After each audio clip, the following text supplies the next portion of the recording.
Welcome everyone to this second part of our analysis of Act 5, Scene 1 of Macbeth. We are rapidly approaching the end of the text, and I think it's vital that we look closely at Act 5 because we see a completely different character than when we saw Lady Macbeth in those early scenes.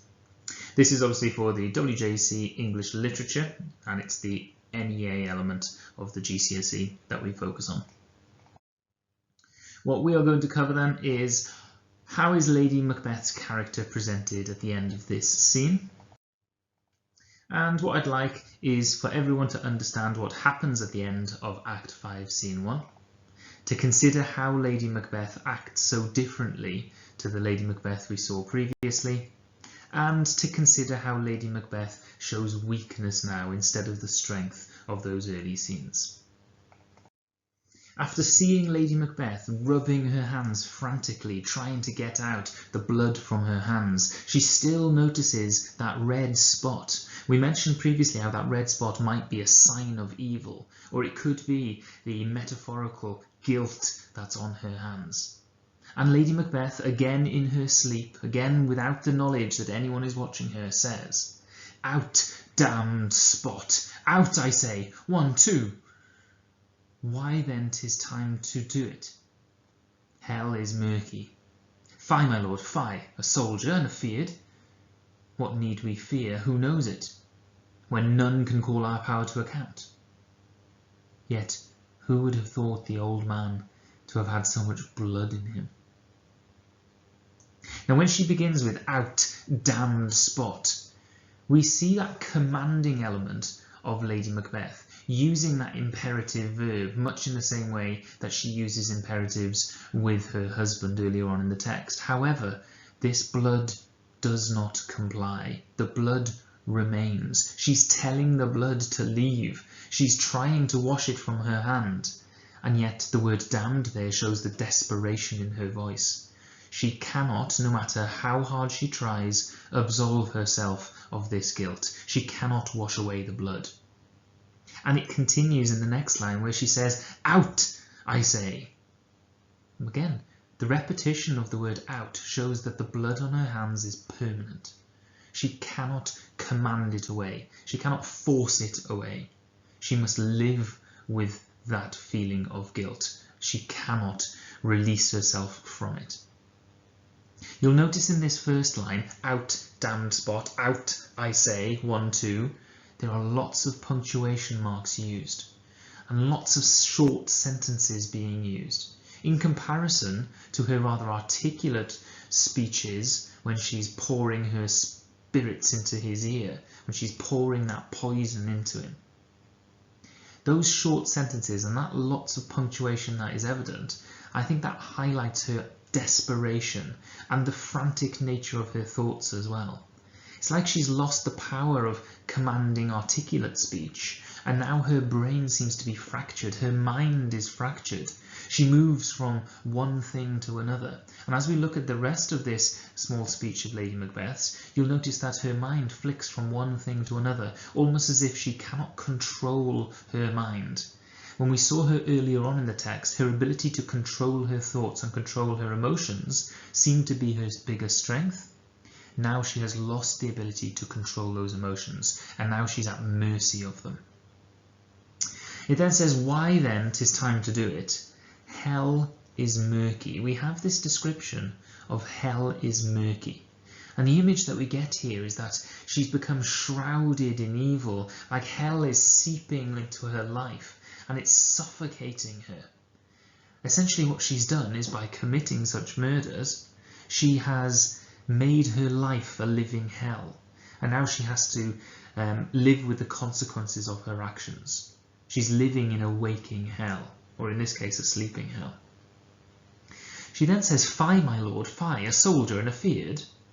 And this is when we have a piece of information that doesn't quite fit with what's happening. She's washing her hands, and now she's talking to someone who's not there. What we have is a non sequitur. Those two things don't necessarily go with each other. They don't lead logically from one into another. And that shows that she isn't quite able to control what her mind is doing. She's at the mercy of her emotions here. When she says, "Fie, my lord, fie," she's talking to her husband, who is not on stage. What she's doing is she's reliving the moment of the murder and the aftermath of the murder.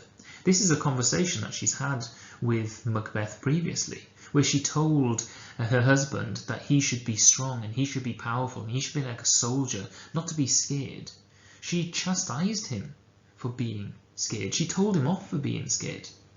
But now what this reveals is that she cannot escape those deeds. She cannot wash it away from her soul.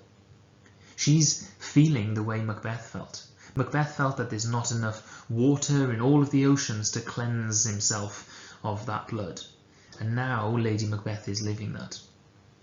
So she chastised Macbeth for his fear earlier, but now she seems to be feeling in the same way. What need we fear who knows it?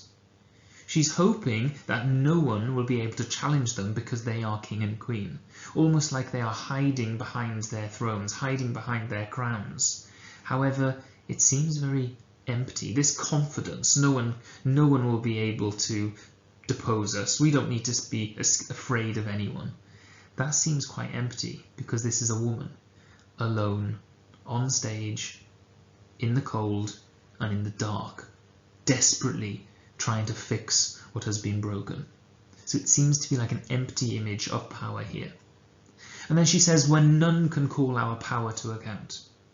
She's hoping that their power will mean that no one will challenge their authority. And yet we have knowledge that there are people in the world that will challenge authority. Lady Macbeth and Macbeth themselves challenged the natural order, the divine right of kings. And therefore there are other people out there who will do the same. Yet who would have thought the old man to have so much blood in him? Again, we have this non sequitur. We've moved from her trying to wash her hands to her having a conversation in the past with her husband, to her believing that she's so powerful that no one will be able to touch her. And now she's again reliving that element of Duncan's body on stage, pouring blood from it. And it's hyperbolic imagery. Consider the imagery of this man who has blood after blood after blood washing out of him constantly. And the idea here is that if there is lots of blood coming out of Duncan, then there is so much blood you're going to have to try and get rid of. And that blood can symbolise the guilt that she feels. He has so much blood, which shows that she has so much guilt. Duncan had lots of life left inside of him when he was murdered. He was taken far too soon, and therefore Lady Macbeth is going to have to pay the punishment for that. The doctor says, "Do you mark that?" And then Lady Macbeth says, "The Thane of Fife had a wife." Where is she now? What, will these hands never be clean? No more of that, my lord, no more of that. You mar all with this starting. You can see that Lady Macbeth's mind is not able to deal with one thing in a sequential order. It's flicking from one thing to another. She's no longer in absolute control of her mind. The first thing she says comes across as quite strange. The Thane of Fife had a wife. And it's no mistake there that we've got that internal rhyme of Fife and wife. And that almost makes it sound childlike, almost like it's a nursery rhyme or something. And I think that reveals that she realises the horror of her actions. She realises that her and her husband have committed horrible actions that were not necessary. You know, the fact that the Thane of Fife had a wife, that sort of unbreakable bond between man and woman, that dependency of woman on man in a Jacobean relationship, it shows how horrific it is to take away this man's wife. And it also shows that Lady Macbeth realises that the wife is gone, and she shouldn't be. They murdered the only other named female character. There's no other woman in this story with a name. It's only Lady Macbeth and Lady Macduff. Lady Macduff was murdered. And that might also show that she's in a precarious position of her own. She could be the next one. She could be the person who is taken away from her husband too. So the Thane of Fife had a wife. The next part she says is, where is she now? Remember, Her husband did not divulge the information. Her husband didn't share that information with her. And now her questioning reveals her loss of power, because she wasn't told that Lady Macduff was going to be murdered. She wasn't part of that plan. That was kept from her. Lady Macbeth had to figure it out for herself. And that shows that she's no longer privy to all of the information that Macbeth has. And also there's no one there to answer her questions. Remember, her husband is not there. She's there alone. It makes her sound small, it makes her sound lonely, and it makes her sound like she has no power at all. She then says, what, will these hands never be clean? And I always think this echoes Macbeth's words in Act 2, Scene 2, when he was considering all of the oceans in the world wouldn't be enough to wash away the sin from his hands. And I think this reveals that she realizes the magnitude of her evil deeds. She realizes that there is no salvation. She will never get away from this. She will never be forgiven for killing these characters. And then rather quickly she says, no more of that, my lord, no more of that. You mar all with this starting. And this again echoes the conversation that she had with her husband, when her husband was struggling mentally, when his emotions were raging out of control. She had to tell her husband, stop thinking about it, stop thinking about it. Now she's reliving the murder of Duncan, and she can no longer repress the memories anymore. She tries to. That statement says, stop thinking about it. But she cannot repress those memories. She can't hide them away. She can't control them anymore. And that lack of control of her emotions is in stark contrast to the way she was able to control those emotions in Act 1 of the text. So you mar all with this starting. What we see happening on stage is Lady Macbeth effectively admitting or confessing to her sins. She doesn't do this on purpose though, she's doing it subconsciously. In previous incarnations of this character, when we saw her in Act 1 Scene 5 or Act 1 Scene 7 or Act 2 Scene 2, she was always in control of her emotions. Now it's the other way around. Her emotions, and that emotion is probably largely guilt, that guilt is in charge of her. And that guilt is manifesting itself into this confession on stage, almost like nobody, no human body can tolerate that level of pain without it coming out somehow. The doctor says, go to, you have known what you should not. Now, Lady Macbeth thought Macbeth's weakness would lead to their discovery, but actually it is her inability to process the murder that leads to a confession.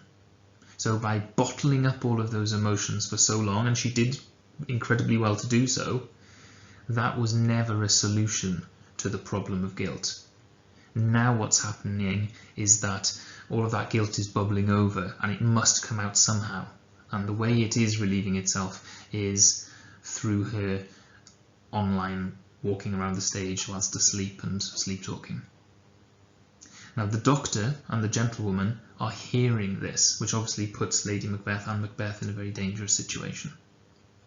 The gentlewoman then says, she has spoke what she should not, I am sure of that. Heaven knows what she has done. There are a few things we can talk about here. The fact that she doesn't want to be speaking these words and yet she is, shows the power of those emotions. And perhaps one of the central themes of the character of Lady Macbeth is that if you do not deal with your emotions, if you try and repress them, eventually they will come back and they will haunt us later on. When she says, I am sure of that, the gentlewoman realizes that Lady Macbeth is not in control, and if she was in control, she would not be saying these things. And when we hear the words, heaven knows what she has done, we get this idea that nobody can escape justice. Nobody can hide things from God. And eventually, no matter what you've done, it will be discovered. And Lady Macbeth is moving on to the position of being discovered. Lady Macbeth then says, here's the smell of the blood still. All the perfumes of Arabia will not sweeten this little hand.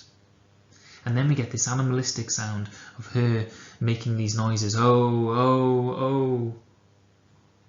When she says, here's the smell of the blood still, that's a really horrible, pungent piece of imagery. You can almost smell that stale stench of blood that seems to be clinging to her. And I think that shows that evil is clinging to her, and she cannot deal with it. She cannot be constantly shrouded in this smell of evil.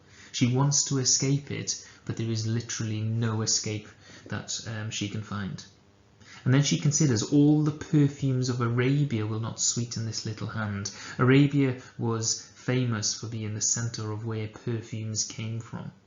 So what she's essentially saying is that there is not enough perfume in the world to hide the evil that I've committed. And that idea that nothing can conceal her evil, it links with a quotation from earlier on in the text.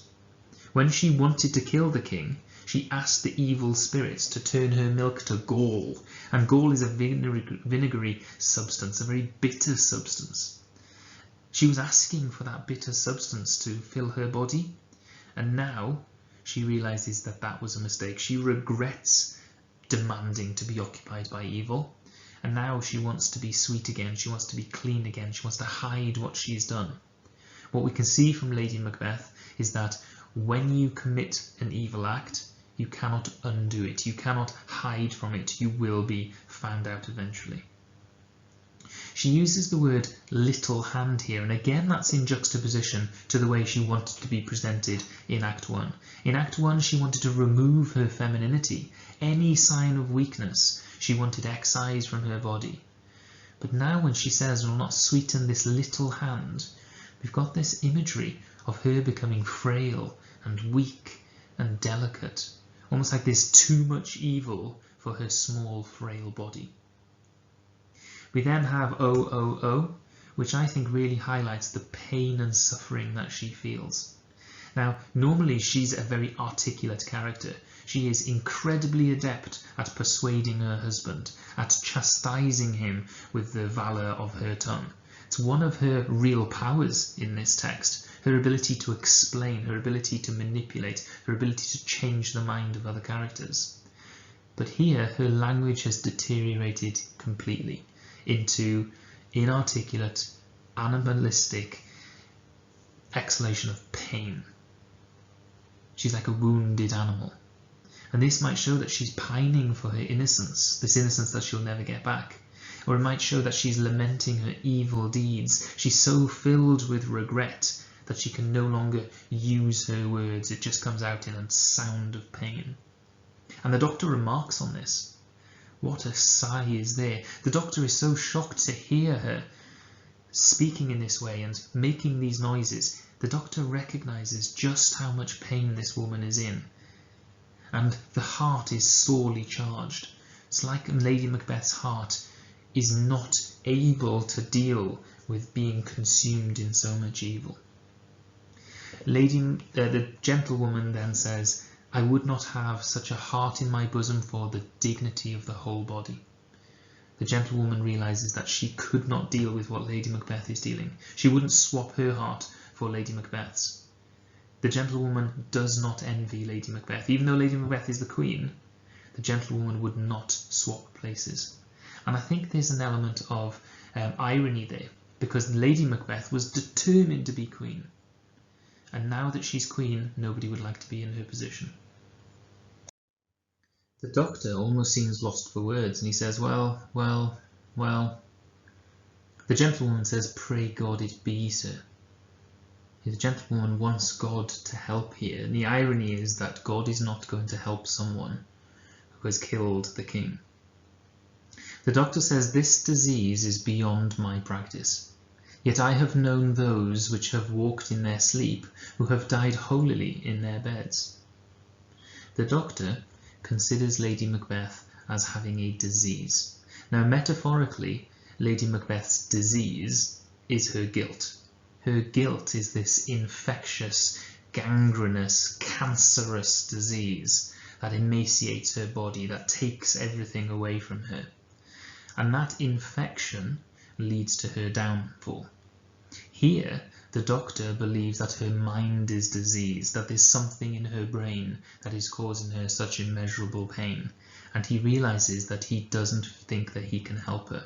This disease is so heavily ingrained in her body that he will never be able to take it away from her. He'll never be able to ease her pain.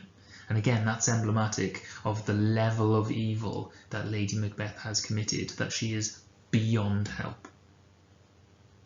And yet he does say, "Yet I have known those which have walked in their sleep, who have died holily in their beds." He doesn't condemn her completely. He doesn't assume that she is an evil person and she's done the things that she said. He does say that in the past he's had people who have struggled mentally, and they have been good people, and they have been in their bed holily. They have died as good people, even though they've said these awful things because of that mental disease. So he doesn't condemn her. Lady Macbeth then says, "Wash your hands, put on your nightgown, look not so pale. I tell you yet again, Banquo's buried, he cannot come out on's grave." Here what Lady Macbeth continues to do is to command herself now, and she commands herself in very simple instructions using imperative verbs, and this is very similar to the way that she used to command Macbeth. And here Lady Macbeth is almost trying to control her mind by having very clear instructions that she can follow, so that she doesn't have to indulge in thinking about those deep issues in her past and face that guilt that she feels. However, if you look at some of the words she uses, it shows that perhaps her efforts are misplaced. She says, "Wash your hands," which means to make your hands look clean. "Put on your nightgown," which means change the way you look. "Look not so pale," so don't look as pale in the face. It's almost like she's focusing on looking innocent, not focusing on being good, not focusing on being innocent, but just looking innocent. And it links back to all those times where she asked Macbeth to look a certain way, not actually get rid of all of his evil. She wanted him to be evil, but look innocent. Perhaps Shakespeare is making the point that it would have been better for her to actually stay innocent rather than trading away that innocence to satisfy her ambition. So instead of looking innocent, why not just be innocent? Lady Macbeth didn't have to do this. We also then have the adjective pale here. Look not so pale. Now Lady Macbeth is looking ill. She feels weak and frail. She doesn't want to look that way, but she's realizing that she is a much weaker character than she thought she was.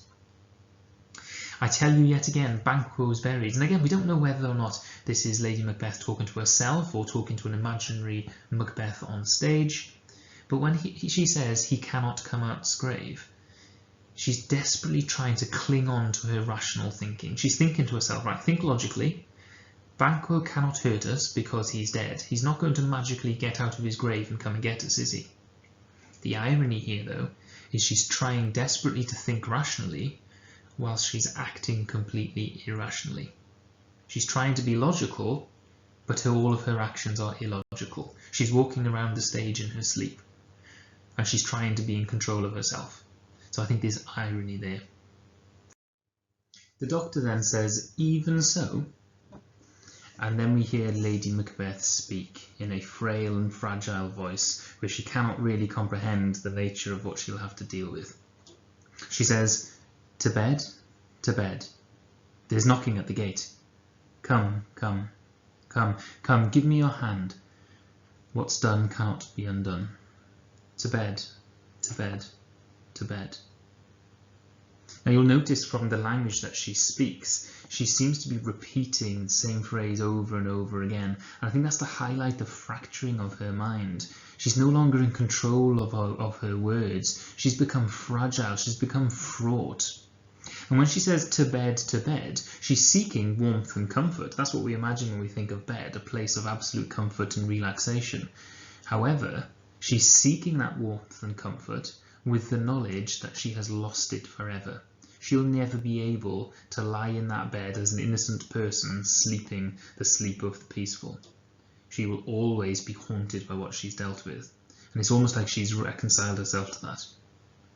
She then says there's knocking at the gate, and this echoes the knocking in Act 2, Scene 2, almost like she's living in the past. She's living in that guilty moment and she can't escape it. Those noises are haunting the rest of her life.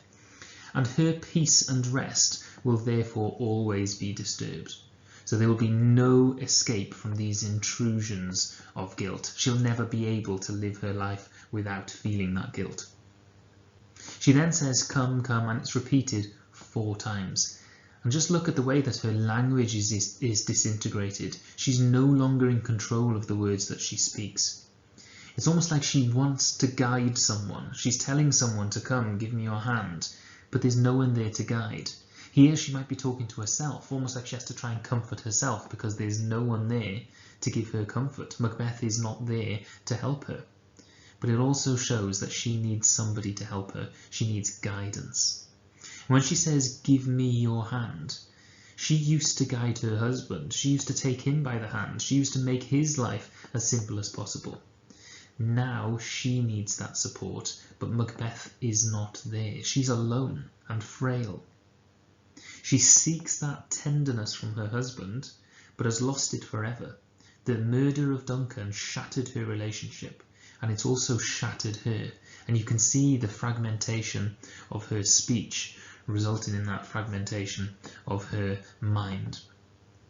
She then says, what's done cannot be undone. And again, this is echoing what she said in the past. She previously said, what's done is done.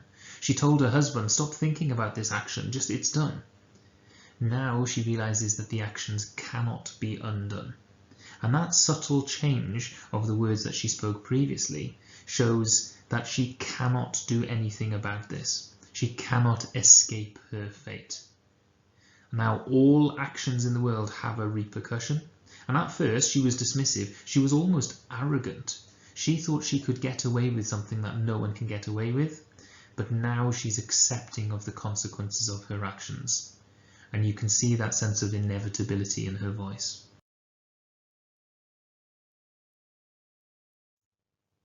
She then says, to bed, to bed, to bed. And then she leaves the stage. That's the last we see of her here. The doctor then says, will she go now to bed? And the gentlewoman responds by saying, directly. The final lines of this scene are given to the doctor and the gentlewoman. The doctor says, foul whisperings are abroad. Unnatural deeds do breed unnatural troubles. Infected minds to their deaf pillows will discharge their secrets. More needs she the divine than the physician. God forgive us all. Look after her. Remove from her the means of all annoyance, and still keep eyes upon her. So good night.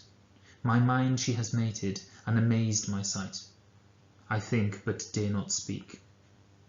And the gentlewoman says, good night, good doctor. When the doctor talks about the foul whisperings are abroad, he reveals that people are suspicious of the king and queen, and that people in another country, possibly England in this case, realise what these characters are done. And their deception now has become very thin. They're becoming exposed. Everything seems to be unravelling in front of Lady Macbeth and Macbeth. He then refers to unnatural deeds do breed unnatural troubles. And the word breed here shows that evil actions multiply. The more evil you do, the more evil will happen to you. We've got this idea of justice, and people in the Jacobean era would believe in divine justice, that God is a just person, and that everyone who does something evil will get their comeuppance. So the more evil that Lady Macbeth has committed, the more evil she will feel. And then he uses the word infected minds. He's referring to Lady Macbeth as somebody who is ill, someone who is mentally weak. And I think the strong connection here with what we've seen previously is that her biggest strength, the fact that she can conquer her mind, she can conquer her emotions, that becomes her biggest weakness. Perhaps if she didn't try and conquer her emotions at the start, she would have listened to her conscience and she would have avoided all of the pain and suffering that happens throughout the play. We could consider Lady Macbeth's determination to conquer her emotions and not listen to her conscience as her fatal flaw or her hamartia. Her infected minds to their deaf pillows will discharge their secrets. That's what we've just seen. We've seen her talking in her sleep, but unfortunately for Lady Macbeth, her pillows are not deaf. Her pillows can hear her.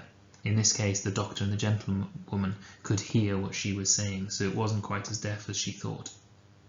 He then says, more needs she the divine than the physician. And I think this is a very important line in the play. And I think it highlights some irony here. Because Lady Macbeth is beyond the help of the doctor. This doctor does not believe he can help Lady Macbeth. The only person that can save her is God. And yet she acted against God by deposing the king, by acting against the great chain of being or the divine right of kings. So she will not be offered salvation. And as a Christian society, people believe that if you do good things, you go to heaven, and if you do bad things, then you go to hell. Lady Macbeth will have to deal with what she's done, and she'll have to pay the price for it. So the only person that can help her is God, and God cannot help. So God, forgive us all.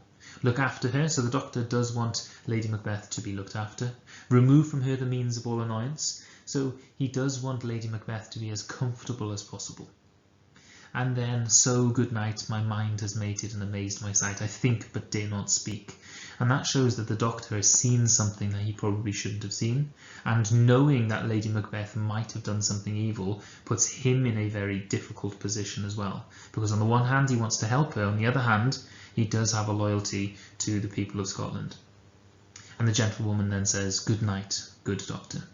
And at that moment, we no longer see Lady Macbeth again. That is the last moment we see her. She's gone to bed and we never hear from her again. Thank you so much for watching this analysis of Act 5, Scene 1. There are only 2 more scenes that we need to cover, focusing on the character of Lady Macbeth, and those are Act 5, Scene 3 and Act 5, Scene 5. 2 very short scenes, but they do reveal what happens to Lady Macbeth at the end of the play. Thank you so much for watching. I will speak to you all next time.